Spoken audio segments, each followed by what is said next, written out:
യുവിക്ക് ഒരു toy വാങ്ങിക്കഴിഞ്ഞാൽ യുവിനേക്കാളും excitement എനിക്കാണ് കേട്ടോ. അത് അപ്പം തന്നെ തുടച്ച് പൊട്ടിച്ചതിന് ശേഷം എനിക്ക് അപ്പം തന്നെ യുവിക്ക് അത് കൊടുക്കണം.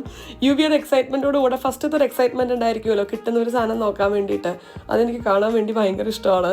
ഞാൻ അത്യാവശ്യം സമയം ഇപ്പോൾ മാറ്റിവെക്കുന്ന ഒരു കാര്യമാണ് ഏതൊക്കെ ഏജ് ഗ്രൂപ്പിൽ ഏതൊക്കെ ടോയ്സ് ആയിരിക്കും ഇവർക്ക് നല്ലതായിരിക്കുക ഓരോ ഡെവലപ്മെൻറ്റ്സിന് വേണ്ടിയിട്ട് എന്നുള്ളത്. അത് നോക്കിയിട്ട് ഞാൻ അത്യാവശ്യം കുറച്ച് ടോയ്സൊക്കെ വാങ്ങിക്കാറുണ്ട്. പിന്നെ അതല്ലാതെ ഇവൻ ഇഷ്ടപ്പെടാൻ സാധ്യത ഉണ്ടെന്ന് തോന്നുന്ന ടോയ്സ് ഇല്ലേ, അങ്ങനെയാണ് നമ്മൾ ഇപ്പോൾ തൽക്കാലം വാങ്ങിക്കാറ്. ഞാൻ ചെറിയ കുട്ടിയായിരുന്ന സമയത്ത് എനിക്ക് വേണ്ട എല്ലാ സാധനങ്ങളും അല്ലെങ്കിൽ ഒട്ടുമിക്ക എല്ലാ സാധനങ്ങളും ഒന്നും വാങ്ങിച്ചു തരാൻ പറ്റുന്ന ഒരു സിറ്റുവേഷൻ ആയിരുന്നില്ല നമുക്ക്. അതുകൊണ്ട് തന്നെ ഒരുപാട് കാര്യങ്ങൾ കിട്ടണം എന്ന് ആഗ്രഹിച്ചത് കിട്ടാതെ പോയിട്ടുണ്ട്. ആ കിട്ടാതെ പോയതിനൊക്കെ അന്നൊരു വിഷമം തോന്നിയിരുന്നെങ്കിലും ഇപ്പം ആലോചിക്കുമ്പോൾ അതിനൊരു ഭംഗിയും തോന്നും കേട്ടോ. സത്യം പറഞ്ഞാൽ അന്ന് ആഗ്രഹിച്ചുടനെ വാങ്ങി കിട്ടിയ കാര്യങ്ങളെക്കാളും അന്ന് വാങ്ങി കിട്ടാത്ത കാര്യങ്ങൾക്കായിരുന്നു ഭംഗി കൂടുതൽ തോന്നിയിട്ടുണ്ടായിരുന്നത്. അതുതന്നെയായിരുന്നു മുന്നോട്ട് പോകുമ്പോൾ പൈസ കൂട്ടി വെച്ച് വാങ്ങിക്കാനും അല്ലെങ്കിൽ ഓരോരോ കാര്യങ്ങൾ ചെയ്തത് വാങ്ങിച്ചെടുക്കണം എന്ന് തോന്നിയിട്ടുണ്ടായിരുന്നു.